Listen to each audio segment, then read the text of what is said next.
नमस्कार, स्वागत है विताना एजुकेशन के ऑनलाइन क्लासेस में। मैं अमरजीत शर्मा। आज का हमारे 1 नंबर के पक्का क्लास में विशेष टॉपिक है रसायन शास्त्र। चूँकि केमिस्ट्री से जनरली देखिएगा ज़्यादातर डायरेक्ट सूत्र पूछ दिए जाते हैं। आजकल एग्ज़ाम का पैटर्न बदल रहा है। अब एग्ज़ाम के पैटर्न बदलने से पहले पूछा जाता था कि खाने वाले सोडा को क्या कहते हैं। तो ऑप्शन दे देगा सोडियम कार्बोनेट, सोडियम बाइकार्बोनेट, या फिर सोडियम पोटेशियम कार्बोनेट कह देगा, पोटेशियम ऑक्साइड कह देगा। तो अब समझिए कि बच्चे रट के गए हैं कि खाने वाले सोडा को सोडियम बाइकार्बोनेट कहते हैं, उस समय मार देते थे। लेकिन अब सोडियम बाइकार्बोनेट ना देकर वहाँ पर डायरेक्ट जो है ना सीधे सूत्र दिए जा रहे हैं। तो इसलिए आपको सूत्र को याद करना होगा। थोड़ा सा सूत्र हम याद भी करा देते हैं।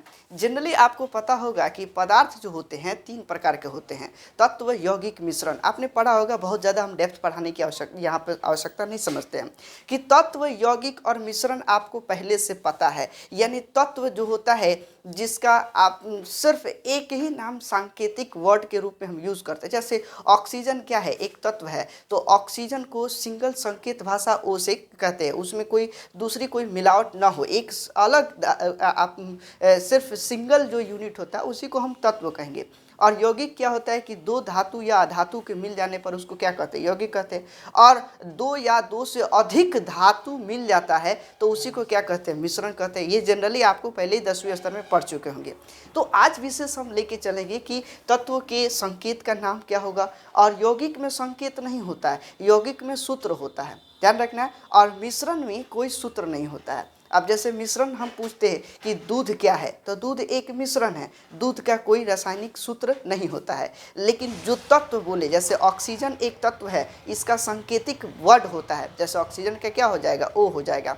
अगर मैं बोलूँ कि तत्व में कॉपर एक तत्व है, यानी धातु में एक सिंगल, यानी कि उसमें कोई मिलावट नहीं है कॉपर, तो वह कॉपर का जो संकेत वर्ड क्या होगा, सी होगा। जनरली बहुत सारे ऐसे आपके तत्व होते हैं कि जिनके नाम के अंग्रेजी नाम के शुरुआत अक्षर को ही उसका संकेत वर्ड में लिया जाता है। लेकिन कुछ ऐसे तत्व होते हैं जिनके अंग्रेजी नाम के शुरुआत से नहीं होता है। जैसे लोहा को अंग्रेजी में आयरन कहते हैं, तो क्या आयरन का संकेत वर्ड आई होगा, नहीं होगा। तो अब ऐसा क्यों नहीं होता है, इसको जरा समझते हैं। देखो, अंग्रेजी का जो पुराना भाषा जो है वह है लैटिन। जैसे हिंदी का पुराना भाषा क्या है, संस्कृत है। भारत में पहले हिंदी से पहले लोग क्या बोलते थे, संस्कृत बोलते थे। वैसे ही जब हम ब्रिटेन, अमेरिका की बात करें तो वहाँ अंग्रेजी से पहले वह लैटिन शब्द का प्रयोग किया जाता था। यानी अंग्रेजी लैटिन शब्द से बना है। तो कुछ ऐसे तत्व मिलेंगे जिनके लैटिन शब्द के नाम के शुरुआती अक्षर पे ही उसका सांकेतिक वर्ड दिया जाता है। जैसे बात करते हैं कि कौन से तत्व के क्या लैटिन नाम है और उसका संकेत क्या होता है। क्वेश्चन यहाँ से बनता है कि मान लीजिए कि सोडियम का लैटिन नाम क्या होगा। अभी लैटिन नाम आपने समझ लिया क्या होता है कि अंग्रेजी का ही पुराना नाम क्या है, लैटिन होता है। उसको पहले लोग लैटिन, जैसे हिंदी को पहले हम लोग संस्कृत बोलते थे, वैसे ही आप अंग्रेजी का पहले वो लैटिन शब्द, लैटिन भाषा से ही अंग्रेजी बना है। तो पहले लैटिन भाषा में सोडियम को क्या कहते थे, नाइट्रेट कहते हैं। अब कह दो कि सोडियम है सर, तो क्यों नहीं सोडियम का संकेत वर्ड एस हो जाए, नहीं होगा, क्योंकि सोडियम का जो है ना लैटिन नाम के आधार पर इसका सांकेतिक जो है संकेत दिया जाता है। जैसे सोडियम का संकेत किससे देते हैं, Na से देते हैं। तो क्यों Na से देते हैं, चूंकि इसका लैटिन नाम क्या है, नाइट्रियम है। तो सोडियम का लैटिन नाम क्या हो जाएगा, नाइट्रियम होगा। याद रखना है, 2-3 करके हम लेके चलेंगे, बिल्कुल याद हो जाएगा। तो सोडियम का लैटिन नाम क्या हो जाएगा, नाइट्रियम हो जाएगा। और नाइट्रियम के वजह से ही इसका सांकेतिक वर्ड क्या होता है, Na होता है। एकदम कंफर्म होगा। आप रट रहे थे कि sodium Na, sodium Na, sodium, इसको क्यों रट रहे हो, तो सोडियम क्योंकि नाइट्रियम के वजह से उसको हम Na कह रहे हैं, वही बात कर रहे हैं नाइट्रियम की वजह से। इसके बाद बात करते हैं तांबा। अब तांबा को जो है इसका लैटिन नाम होता है क्यूप्रम। तांबा का लैटिन नाम क्यूप्रम। अब आपने पढ़ा है कि कॉपर जो होता है CO से लिखाता है, जबकि तांबा का सांकेतिक शब्द क्या होता है, Cu होता है। तो Cu क्यों हुआ, कारण क्या है कि इसका लैटिन नाम क्या होता है, क्यूप्रम होता है। तो क्वेश्चन बनता है कि तांबे का लैटिन नाम क्या होता है, जनरली हम बता सकते हैं क्यूप्रम होता है। तांबे का लैटिन नाम क्या हो जाएगा, क्यूप्रम, और इसका सांकेतिक वर्ड हो जाएगा, संकेत Cu होगा। एकदम दो याद हो गया होगा, सोडियम को Na और तांबे को Cu, और उसका आप ये समझ सकते हैं लैटिन नाम हो जाएगा क्यूप्रम। अब बात करते हैं पोटेशियम। तो पोटेशियम का जो लैटिन नाम होता है वो होता है कैलियम। पोटेशियम का लैटिन नाम होता है कैलियम, और इसी कैलियम की वजह से इसका सांकेतिक जो वर्ड होता है, सांकेतिक लेटर जो होता है वो होता है के। इसको के से संकेत करते हैं।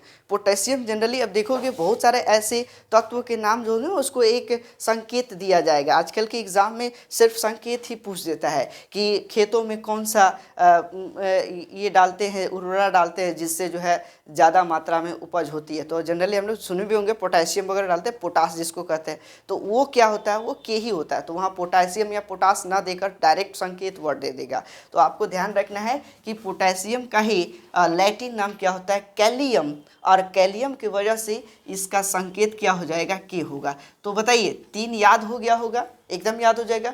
पोटेशियम का संकेत क्या होगा, के होगा, और पोटेशियम का जो आपके लैटिन नाम हो जाएंगे वो क्या होगा, कैलियम हो जाएगा। वही सोडियम का लैटिन नाम नेट्रियम होगा, जबकि तांबे का लैटिन नाम हो जाएगा क्यूप्रम होगा। ये तीन आपको बिल्कुल याद हो गए होंगे। जरा अब इसके बाद चलते हैं चांदी। चांदी को लैटिन भाषा में अर्जेंटम कहते हैं। चांदी को लैटिन भाषा में अर्जेंटम कहते हैं, और इसका जो आपके रासायनिक नाम या फिर इसका संकेत जो कहिएगा वह क्या होगा, Ag।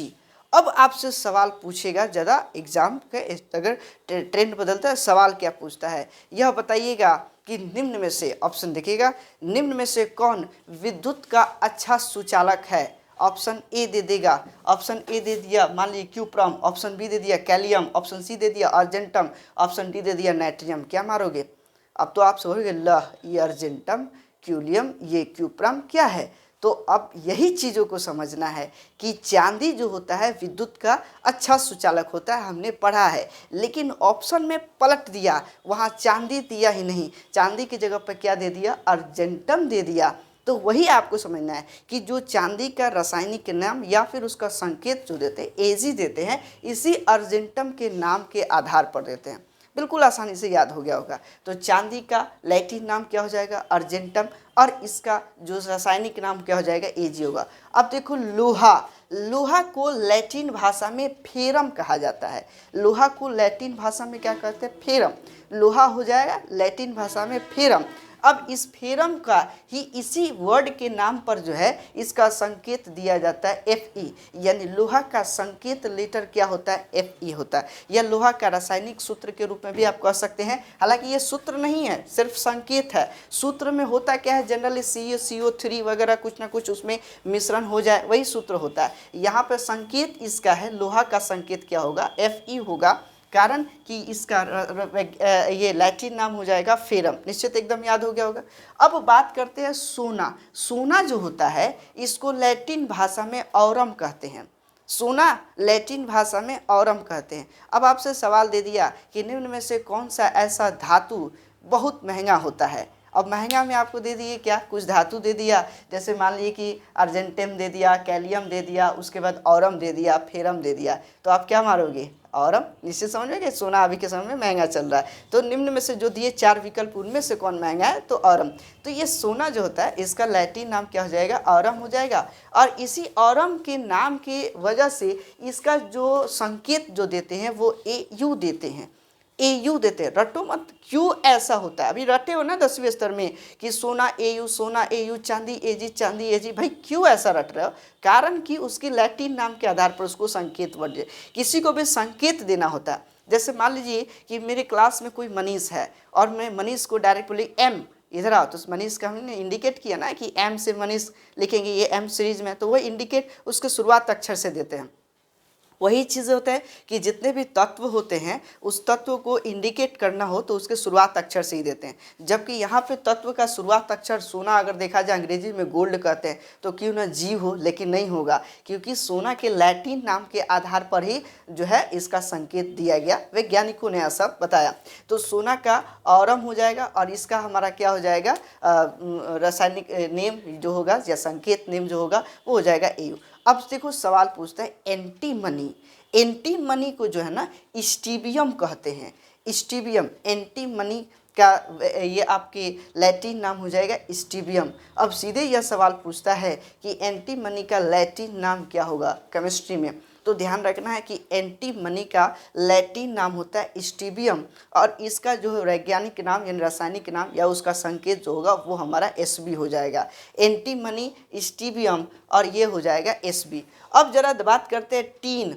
टीन अलग चीज़ होता है। टीन जो होगा वो एकदम पत्थर होता है, पतला पतला पत्थर, तो वो टीन जो होता है, टीन को जो है, टीन अलग चीज़ है, लोहा अलग चीज़ है, ध्यान रखना है। लोहा इज़ अनदर थिंग्स यानी आयरन अलग चीज़ है और स्टेनम जो है यानी टीन जो है इसका लैटिन नाम क्या है, स्टेनम है और इसी वजह से इसको हम लोग Sn कहते हैं। ठीक है, ये हो जाएगा Sn, टीन जो होगा Sn मिलाना, तो ये टीन का जो है लैटिन नाम क्या हो जाएगा, स्टेनम हो जाएगा और इसी की वजह से इसका संकेत क्या देते हैं, Sn। तो टीन का संकेत लेटर क्या होगा, Sn होगा, याद हो गया होगा। क्यों देते हैं, तो क्योंकि इसका लैटिन नाम स्टेनम होता है। अच्छा, सोना को Au कहते हैं, यानी क्यों कहते हैं, क्योंकि ऑरम होता है और चांदी को अर्जेंटम इसके वजह से Ag कहते हैं, एकदम याद हो रहा। अच्छा, पोटेशियम जो होता है ना कैलियम की वजह से उसको के कहते हैं। दूसरी बात होती है कि टीन जो ना स्टेनम की वजह से हम लोग क्या देते हैं, Sn देते हैं। अब बात करते हैं पारा। पारा जो होता है ना हाइड्रेजिरम होता है। पारा का लैटिन नाम क्या हो जाएगा, हाइड्रेजिरम। हाइड्रेजिरम, पारा लैटिन नाम क्या हो जाएगा, हाइड्रेजिरम। इसके वजह से पारा का जो संकेत लेटर होता है वो होता है Hg। पारा Hg रटे होंगे, लेकिन क्यों ऐसा हुआ ये आज आपने समझ लिया। ये पारा का लैटिन नाम की वजह से हम इसको Hg रट रहे थे, तो यह लैटिन नाम हो जाएगा हमारा क्या, हाइड्रेजिरम। अब आपसे पूछे कि आप बताएंगे कि सोना का लैटिन नाम क्या होता है, ऑरम। अच्छा, चांदी का लैटिन नाम क्या हो, अर्जेंटम और पारा का लैटिन नाम क्या हो जाएगा, हाइड्रेजिरम। हाइड्रेजिरम, पारा हाइड्रेजिरम, इसके वजह से यहाँ पर Hg होगा। सीसा, सीसा जो होता है इसको हम लोग लैटिन भाषा में पलम्बम कहते हैं। सीसा लैटिन भाषा में क्या होता है, पलम्बम होता है और इसको हम लोग क्या कहते हैं, संकेत भाषा में Pb कहते हैं। अब सवाल आपसे पूछा जाता है कि कौन ऐसा, जैसे सीसा जनरली कुछ कह दिया जाए कि कौन ऐसा तत्व है जो आर पार दिखाई दे रहा हो, पारदर्शी होता है, ठीक है, और आपसे वहाँ पर ऑप्शन में सीसा नहीं दे, सीसा की जगह पे दे दे पलम्बम। तो अब ध्यान रखना है कि पलम्बम याद रखना है कि लैटिन नाम को ऐसे। तो आजकल जो एग्ज़ाम का सेटर है यही सब खचराई करता है।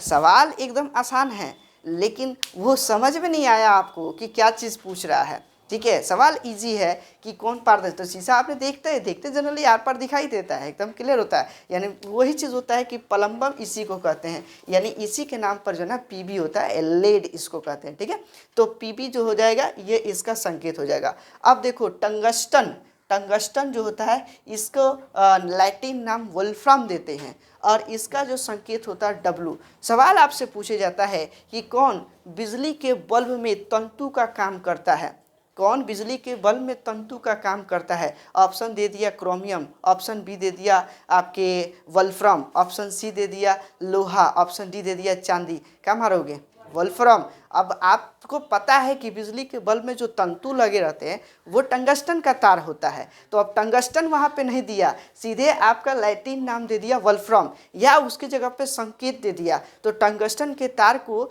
जो सूचित किया जाता है वो किससे सूचित करेंगे, W से सूचित करेंगे। बोलो जी 11 को याद हो गया आप लोगों को, एकदम याद हो गया होगा निश्चित। ये 11 तत्व जो है एकदम एग्जाम में आ जाते हैं, इसमें से एक वो आना ही रहता है किसी परीक्षा में।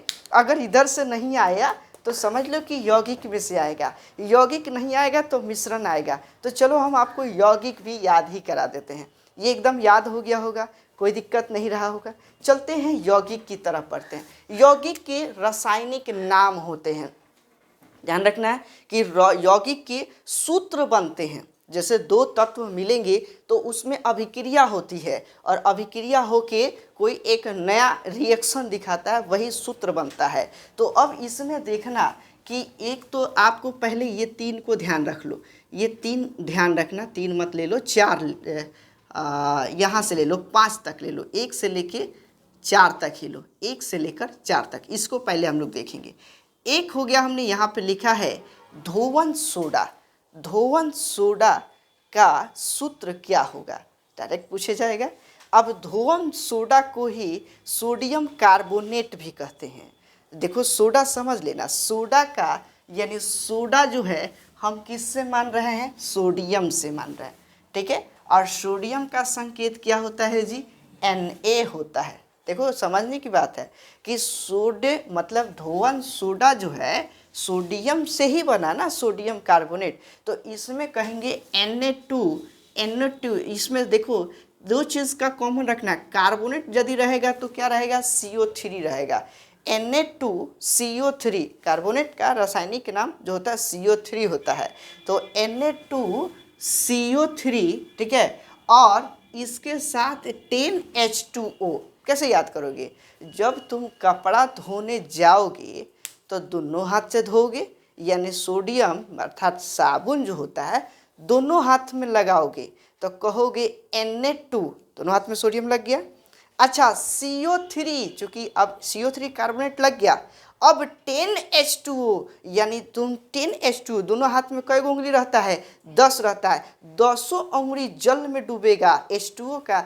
ये तो आपको पता है ना कि इसका H2O माने क्या होता है, जल होता है। 10 उंगली जल में चल गया तो वही हो गया 10H2O। बोलो जी याद हो गया कि नहीं, Na2CO3 10H2O, ये हो गया धोवन सोडा या सोडियम कार्बोनेट।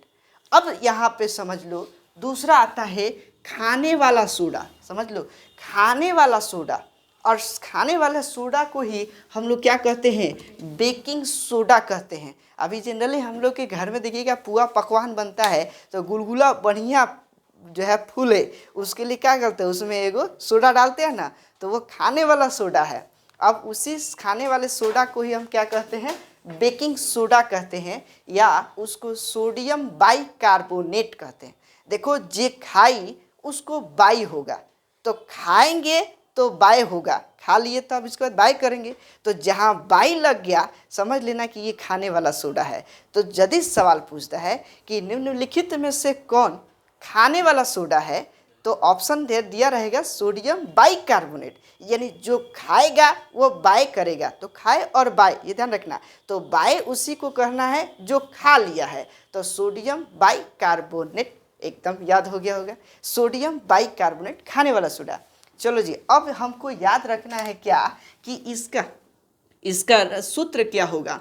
तो सोडियम आपको पकड़ लेना है, Na है, ठीक है। और सोडियम हाइड्रोक्साइड के लिए हम लोग H का प्रयोग करते हैं, ठीक है, NaH। अब कार्बोनेट है तो यहाँ पर क्या डालोगे, CO3। कार्बोनेट जहाँ मिल जाएगा वह क्या होगा, CO3 होता है, ठीक है। कार्बोनेट का जो सूत्र होगा वो CO3 होगा। तो ये भी आपको याद हो गया होगा, NaHCO3 ये सोडियम कार्बोनेट, सोडियम बाइकार्बोनेट का ही सूत्र होता है, सोडियम बाइकार्बोनेट। खाने वाला सोडा का सूत्र क्या हो जाएगा, NaHCO3। बहुत बढ़िया, ये दो चीज़ बोली, याद हो गया कि नहीं याद हो गया। अब आपसे पूछते हैं कि धोवन सोडा का सूत्र क्या होगा, तो क्या बोलेगा, Na2, दोनों हाथ से Na2, उसके बाद क्या हो जाएगा CO3, और उसके बाद क्या हो जाएगा 10H2O, मतलब 10 उंगली जो है H2O में चला गया, तो 10H2O, तो एकदम याद हो गया होगा।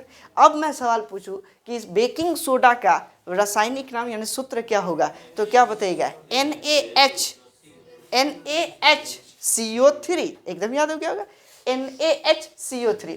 चलिए अब बात करते हैं कास्टिक सोडा, कास्टिक पोटास की। तो कास्टिक सोडा की बात करें तो ये हो जाएगा, इसमें सोडियम की मात्रा अधिक होती है, सोडियम हाइड्रोक्साइड जो होता है यही हो जाएगा caustic soda, NaOH। Sodium caustic soda का, बैठ जाइए, कास्टिक सोडा का जो नाम होगा वो क्या हो जाएगा, NaOH। याद रखना है कास्टिक सोडा का सूत्र क्या हो जाएगा, NaOH, यहाँ से एक नंबर निश्चित बनते हैं। कास्टिक पोटास, पोटास जो होता है, अब बताइए कि पोटेशियम तत्व का लैटिन नाम क्या होता है? कैलियम होता है। और इसको संकेत किससे देते हैं? के से देते हैं। तो यहाँ पे कास्टिक पोटास है तो पहले के देंगे और इसमें क्या जोड़ देंगे? OH जोड़ेंगे। यहाँ देखो कि सोडियम में OH जोड़ दिए तो ये हो गया कास्टिक सोडा, और पोटेशियम में OH जोड़ दिए तो ये हो गया कास्टिक पोटास। बोलो याद हो गया कि नहीं? OH जोड़ देना है तो सोडियम में OH जोड़ दिए तो ये हो गया कास्टिक सोडा, और वही पोटेशियम में अगर OH जोड़ दिए तो ये हो गया कास्टिक पोटास। एकदम क्लियर हो गया। यानी KOH किसका सूत्र है? कास्टिक पोटास का। NaOH किसका सूत्र है? ये हो जाएगा कास्टिक सोडा का। बहुत बढ़िया, बोलो याद हो गया एकदम निश्चित, यहाँ तक कोई दिक्कत नहीं है। अब बात करते हैं, ये जो होता है यहाँ से लेके यहाँ तक इसको कवर करेंगे, 5 से लेकर 9 तक। ये जनरली जिप्सम सवाल पूछता है कि जिप्सम का सूत्र क्या होता है, प्लास्टर ऑफ पेरिस का सूत्र क्या होता है, चूना पत्थर, कली पत्थर, बुझा हुआ चूना का सूत्र क्या होता है। तो समझ लो कि ये जो चूना है, ये जितना आपके यौगिक दिख रहे हैं, ये आपके जनरली जो होते हैं ये सब कैल्शियम के ही अपरूप है। यानी कैल्शियम में ही कुछ ना कुछ मिल गया, शुद्ध कैल्शियम में, तो वो एक अलग यौगिक का निर्माण कर लेता है। तो जनरली जब जिप्सम होगा तो इसमें भी आपको कैल्शियम का सूत्र दिखेगा Ca, चूँकि ये कैल्शियम का ही अपरूप है। और पेरिस ऑफ प्लास्टर देखोगे तो इसमें भी आपको क्या मिलेगा? Ca, यानी कैल्शियम दिखेगा। चूना पत्थर देखोगे तो इसमें भी तुम्हें क्या दिखेगा? Ca दिखेगा। कली चूना में भी आपको क्या मिलेगा? Ca मिलेगा। और बुझा हुआ चूना में क्या मिलेगा? Ca मिलेगा। तो ये एकदम क्लियर हो गया कि यहाँ से लेके जिप्सम, पेरिस ऑफ प्लास्टर, चूना पत्थर, कली चूना और उसके बाद बुझा हुआ चूना में तुम्हें कैल्शियम का अपरूप दिखेगा। इसमें कैल्शियम अधिक होते हैं। तो अब इसमें आपको ध्यान देना है कि जिप्सम, इसमें इसका वैज्ञानिक इसका जो सूत्र होगा CaSO4 2H2O। तो ये दो चीज़ें आपको ध्यान रखना है। ये SO4 यहाँ पर भी SO4 हो जाएगा, ये CaSO4 तो पॉइंट आपको ध्यान रखना है कि जिप्सम में CaSO4 2H2O। अब देखो जरा सा मैं इसको याद कैसे कराता हूँ। अब मैं कहूँगा कि जीप में मत बैठिए, जीप में मत बैठिए, नहीं तो कै होगा। कै माने समझ रहे हो ना? कैल्शियम। जीप में मत बैठिए नहीं तो कै होगा। अब हमने पूछा किधर कै होगा, तो दोनों तरफ होगा। दोनों तरफ, इधर हो और उधर हो, तो जल जो होगा शरीर में से दोनों तरफ निकलेगा। तो ये हो गया CaSO4 2H2O। समझ में आ रही बात ना? तो Ca जब SO4 और फिर बोले कि कै होगा तो किधर, तो दोनों तरफ जीप में बैठने पर, तो ये हो जाएगा 2H2O। इसको समझने का प्रयास करिए। अब ये हो जाएगा जीप में बैठो मत नहीं तो कै होगा CaSO4, ठीक है, SO4 और दोनों तरफ होगा तो 2H2O। एकदम क्लियर हो गया। CaSO4 2H2O किसका सूत्र है? तो जिप्सम का। अब इसी से समझ लो कि जीप में हमारा बात नहीं माना, तुम बैठ गया, जीप एक्सीडेंट कर गया और तुम्हारा हाथ टूट गया और हड्डी जो है आधा हो गया। हड्डी का हो गया? आधा हो गया। यही आधा ध्यान देना है कि CaSO4 हाफ H2O। जीप में बैठा तो हाथ टूट गया, हड्डी आधा हो गया, यही हाफ H2O हो गया। एकदम याद हो गया कि नहीं? CaSO4 और 2H2O दोनों तरफ क्या हुआ तो क्या हुआ? जीप में बैठे थे। और CaSO4 हाफ H2O, आधा जो है टूट गया, तो ये क्या हुआ तुम्हारा? यही हमारा हो गया क्या? तो पेरिस ऑफ प्लास्टर। हाथ टूटेगा तो प्लास्टर चढ़ेगा ना जी, तो प्लास्टर कब चढ़ेगा? तो वही हाफ टूटेगा, तो ये हाफ हो गया, यही हाफ H2O। बोलो जी याद हो गया कि नहीं याद हो गया? निश्चित याद हो गया। अब आगे बात करते हैं कि चूना पत्थर यदि कैल्शियम जो होता है ना, कार्बोनेट की मात्रा से उसकी अभिक्रिया कराते हैं तो ये हो जाता है CaCO3 यानी चूना पत्थर। CaCO3 चूना पत्थर का सूत्र होता है। इसी तरीके से कली चूना का सूत्र क्या हो जाता है CaO। कली चूना का सूत्र क्या हो जाएगा CaO होता है। बुझा हुआ चूना ये होता है CaOH2। बुझा हुआ चूना का सूत्र क्या हो जाएगा CaOH2। ये हो जाएगा बुझा हुआ चूना का सूत्र। इसी में देखोगे एकदम ये तीन याद हो गया होगा। चूना पत्थर अगर बोले तो क्या बताइएगा आप लोग CaCO3। अगर मैं बोलूँ कि कली चूना बताइए तो कली चूना CaO। कली चूना जो होता है ना CO होता है। और बुझा हुआ चूना क्या होता है CaOH2। बहुत बढ़िया, ये आपको। अच्छा जिप्सम बोले तो क्या बोलोगे? वाह बहुत बढ़िया, CaSO4 2H2। अच्छा अगर बोले कि पेरिस ऑफ प्लास्टर बताओ तो? वाह बहुत बढ़िया, तेज विद्यार्थी। अच्छा बोलो कि कास्टिंग सोडा बोले तो क्या बोलोगे? कास्टिक सोडा, कास्टिक सोडा, हाँ बहुत बढ़िया जा रहा है NaOH। कास्टिक सोडा में हो जाएगा NaOH। अच्छा कास्टिक पोटास बोले तो क्या बोलोगे?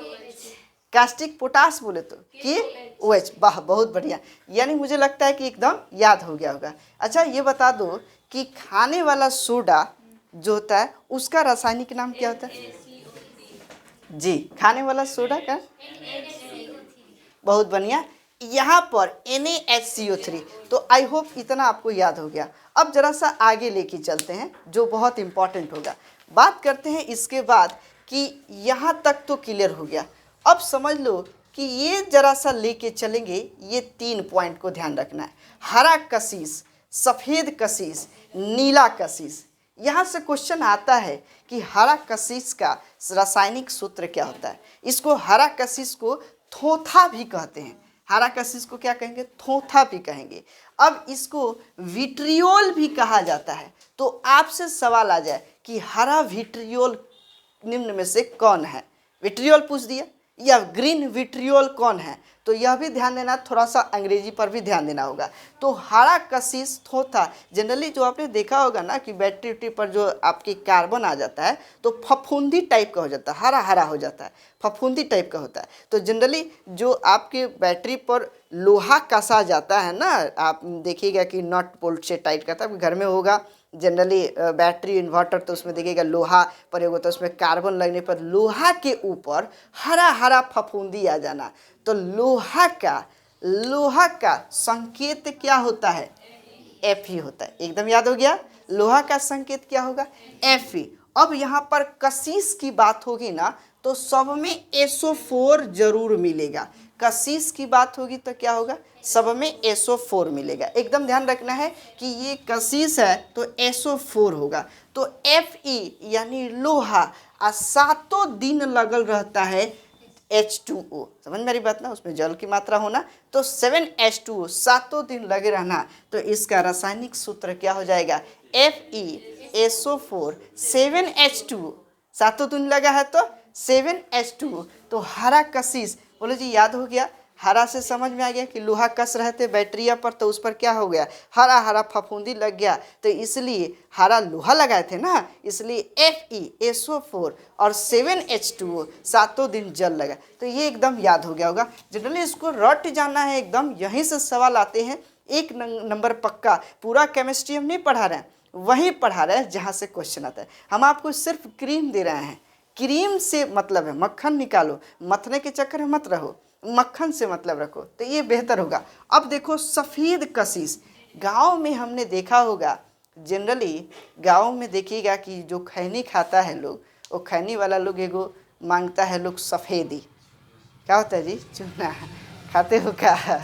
तो जनरली पता होगा सफ़ेदी मांगता है लोग। तो सफ़ेदी कितना मांगता है लोग? चूना कितना मांगता है लोग? कहता है कि जरा सा सफ़ेदी दे दीजिए, जरा सा, तनी मनी नहीं चाहिए। तो जरा सा से क्या याद रखोगे? जड़न याद रखोगे। जरा सा सफ़ेदी दे दो, और जरा सा चूँकि सुरती मलना है, और कितना दिन? 7 दिन। जो खाने वाला है वो कितना दिन में मलता है? सातों दिन मरता है। तो ध्यान रखना है कि सातों दिन उसकी आदत है, वो अपना खरीदता नहीं है, गाँव में भर मांगता रहता है कि तनी चूना दे दीजिए। तो वही जो होता है ना, सफ़ेदी से जरा सा ZnSO4 7H2O, बोलो जी याद हो गया कि नहीं?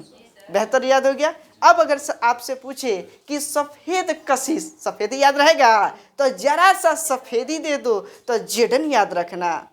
उसके बाद SO4 आपको पता ही होगा, और सातों दिन वो सफ़ेदी मांगता है, तो इसलिए 7H2O। एकदम याद हो गया कि नहीं? रटिएगा तो याद होगा, हमारा संगे रहिए ना, एकदम याद हो जाएगा। दूसरा देखो, इसके बाद कहेंगे नीला कशिश। देखो, तांबे को खुली हवा में छोड़ देने पर तांबा नीला पड़ जाता है।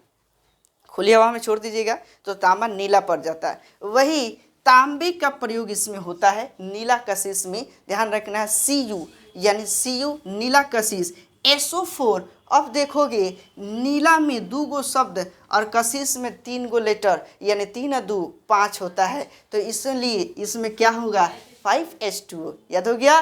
नीला कशिश में कितने अक्षर है? 5 गो, तो इसलिए 5H2O। याद कराने के लिए बोल रहे हैं ना हम आपको, कितना रटिएगा, डायरेक्टली हम इसको ट्रिक से सेट कर देना, एकदम याद हो जाएगा। तो नीला कशिश बोलेंगे तो कॉपर लगा देना, Cu लगाओगे, उसके बाद SO4 लगाना, उसके बाद बोलेंगे ना नीला कशिश 5 अक्षर है तो 5H2O। बोलो, सफ़ेदी अगर मांगेगा तो सातों दिन तो 7H2O। अगर वही चीज़ बोलेगा क्या कि हरा कशिश में मान लो, तो वो जो तुम्हारा बैटरी में हमेशा सातों दिन जो लगा रहता है वो क्या है? यही हो जाएगा 7H2O। तो ये जनरली आपको यहाँ तक तो एकदम याद हो गया। अब एक चीज़ पूछता है, इप्सम। इप्सम भी एक प्रकार का कशिश ही होता है। यह भी जो होता है फफूंदी की तरह ही होता है। इसको इप्सम साल्ट कहते हैं, इप्सम साल्ट। अब इप्सम साल्ट क्या होता है कि ये ध्यान देना है, इप्सम जब बोलेंगे इप माने पी, अब पी किससे पी? तो मग से पी, मग से पी माने mg। SO4 सातों दिन पी 7H2O। याद हो गया कि नहीं? इप्सम साल्ट, इप्सम माने पी, मग से पी माने mg, और यहाँ पर SO4 7H2O। बोलो जी याद हो गया कि नहीं? एकदम। अगर मैं बोलूँ इप्सम का सूत्र क्या होगा, क्या बताओगे? MgSO4 7H2O। वाह, बहुत बने। अच्छा बोलो कि मैंने बोला सफ़ेद कशिश, ये बता दो तो क्या हो जाएगा? वाह, बहुत बढ़िया, सुपर, एकदम तेज विद्यार्थी। अच्छा, हरा कशिश बता दो तो? Cu, हाँ क्या बोले? Cu Fe, हरा कशिश, हरा कशिश बैटरी, बहुत बढ़िया। ये भी आपको एकदम, मुझे लगता है कि आप इसको लेकर जाइएगा घर। ये याद हो गया, और ऐसा याद हो गया कि अंतिम समय तक जब तुमको ढो के लेके जाएगा लोग घाट पर, वहाँ भी तुमको याद रहेगा कि हरा कशिश क्या होता है, सफ़ेद कशिश होता है। एकदम ट्रिक से सेट कर लिए। अब आगे समझ लो। अब इसके बाद अगला टर्म है हमारा इधर का, हास्य गैस और अश्रु गैस। ये ध्यान देना है, हास्य गैस, अश्रु गैस। तो हास्य गैस का सूत्र होता है N2O। अब समझ लो कि यदि तुमको कोई गुदगुदा के खूब हंसाएगा तो कहोगे कि नो नो, बहुत हो गया, अब मत गुदगुदाइए, बहुत हंस लिए, नो नो। तो हास्य गैस, तो नो कहोगे NO, तो यही क्या है? हास्य गैस है। खाली नो नो 2 बार NO, ये हो गया N2O। यही हमारा हास्य गैस का सूत्र हो गया। याद हो गया कि नहीं? तो नो से तुम्हें क्या याद रखना है? N2O, हास्य गैस। तो एकदम सेट कर लो। और आगे बात करते हैं अश्रु गैस। तो जनरली देखोगे सवाल आजकल आ रहा, अश्रु गैस का मतलब होता है कि जो पुलिस जो होता है ना, भीड़ को कंट्रोल करने के लिए आंसू गैस का प्रयोग करती है। तो आप वहाँ पे सवाल पूछेगा क्या कि निम्नलिखित में से किस गैस का प्रयोग पुलिस के द्वारा भीड़ नियंत्रित करने के लिए किया जाता है? और उसमें अश्रु गैस नहीं लिखेगा, यहाँ रासायनिक नाम दे देगा। तो आपको रासायनिक नाम याद रखना होगा। अब रासायनिक नाम में ये हो जाएगा, अश्रु गैस का रासायनिक नाम CCl3NO2, CCl3NO2। अब कहोगे कैसे, इसको याद कैसे होगा? तो अब कहना क्या कि यह अश्रु गैस, वहाँ आंसू गैस छोड़ा जा रहा था, जिससे लोग जो है सिसिया रहा था। सिसकारी पढ़ते हैं ना जी, आंसू निकलेगा तो सिसकारी पढ़ोगे, तो सिसिया रहा था CCl3, तो हम वहाँ नहीं गए, माने NO2। समझ में आ रही बात ना। CCl3NO2, CCl3 सिसिया रहा था लोग, 3 आदमी थे, सिसिया रहे थे लोग, तो हम नहीं गए NO2, तो CCl3NO2। अब इसी को अश्रु गैस को क्लोरोपिक्रीन भी कहते हैं। तो हम समझिए, अब यहाँ आंसू गैस की जगह पर वहाँ पर दे देगा ऑप्शन में क्लोरोपिक्रीन, तो याद रखना है क्लोरोपिक्रीन किसको कहते हैं, अश्रु गैस को। सिसियाते हैं तो CCl3NO2। याद हो गया कि नहीं, एकदम याद हो गया होगा, बिल्कुल याद हो गया होगा, निश्चित ही पूछेंगे हम आपसे और सब मिटा के पूछेंगे। अब देखते हैं कि कितना आपको याद है। इसके बाद बात करते हैं कि नौशादर, नौशादर को अमोनियम क्लोराइड भी कहते हैं, नौशादर को अमोनियम क्लोराइड कहते हैं। इसका जो रासायनिक नाम यानी कि इसका सूत्र होता है NH4Cl, नौशादर को NH4Cl कहते हैं। इसी तरीके से सिंदूर होता है, तो सिंदूर का रासायनिक नाम हो जाएगा HGS, चूँकि सिंदूर में पारा होता है और पारा का हमने अभी अभी बताया कि पारा किधर गया जी, तो पारा इधर है हाइड्रोजिरम, इसको Hg कहते हैं। तो सिंदूर का रासायनिक नाम क्या होता है, पारा, यानी उसमें पारे की मात्रा होती है, तो ये एक सिंदूर हो गया जिसको HGS कहते हैं। एगो लाल सिंदूर होता है, बहुत ठहकार लाल होता है, तो जो लाल सिंदूर होता है उसमें सीसा की मात्रा होती है और उसका जो रासायनिक नाम होता है वो होता है Pb3O। याद रहेगा, सीसा को हम क्या कहते हैं, पलम्बम, ध्यान रखना, सीसा का लैटिन नाम हो गया अभी बताया पलम्बम, और इसी को पीबी कहते हैं। तो इसमें सीसा में Pb3O हो जाए तो इसको क्या कहेंगे, सिंदूर कहेंगे।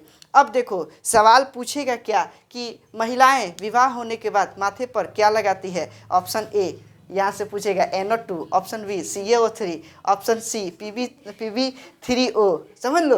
तो अब यहाँ पर तुम सोचेगे ला सिंदूर तो दिला ही नहीं है, ठीक है, माथे पर तो सिंदूर लगाती है, तो अब आपसे रासायनिक नाम पूछ रहा है। यही सब एग्जामिनर जो सेटर होता है वो इसकी खचराई है और इतना स्टैंडर्ड पूछ दे रहा है कि आपको ये ध्यान रखना एकदम अनिवार्य हो जाता है।